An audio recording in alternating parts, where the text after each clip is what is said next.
Bonds debentures ரெண்டுமே dead financial instrument தான் அப்படின்னாலும் பாண்ட்ஸை வந்து பிரைவேட் கம்பெனிஸ் மட்டும் இல்லாமல் கவர்மெண்ட் ஏஜென்சிஸும் அவங்களோட கம்பெனிக்கு தேவைப்படுற ஃபண்டை ரைஸ் பண்ணுறதுக்காக இஷ்யூ பண்ணுறாங்க. அதனால அவங்க கம்பெனியோட ஃபிசிக்கல் அசட்ஸை கொலாட்ரலாக வச்சு நம்ம கிட்ட இருந்து லோன் வாங்குவாங்க. ஆனால் இந்த டிபென்ச்சர்ஸை பொறுத்த வரைக்கும் பிரைவேட் கம்பெனிஸ் மட்டும்தான் அவங்களோட பண தேவைகளுக்காக டிபென்ச்சர்ஸை இஷ்யூ பண்ணிட்டு நம்ம கிட்ட இருந்து லோன் வாங்குறாங்க. ஸோ அவங்க அந்த கம்பெனிஸோட பிசிக்கல் அசட்ஸை வந்து கொலாட்ரலா வைக்கிறது இல்லை.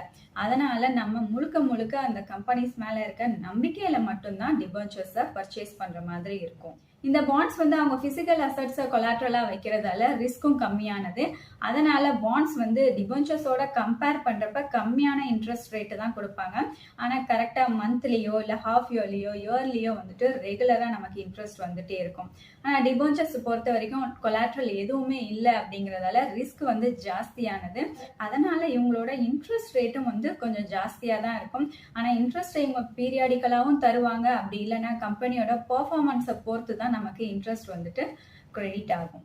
இந்த பாண்ட்ஸை இஷ்யூ பண்ற கம்பெனிஸ் அவங்களோட பிசிக்கல் அசட்ஸை கொலாட்ரலா யூஸ் பண்றாங்க. அதனால நம்ம இன்வெஸ்ட் பண்ற பணம் கண்டிப்பா நமக்கு கிடைச்சிரும் அப்படிங்கிற ஒரு ஸ்டெபிலிட்டி இதுல இருக்கும்.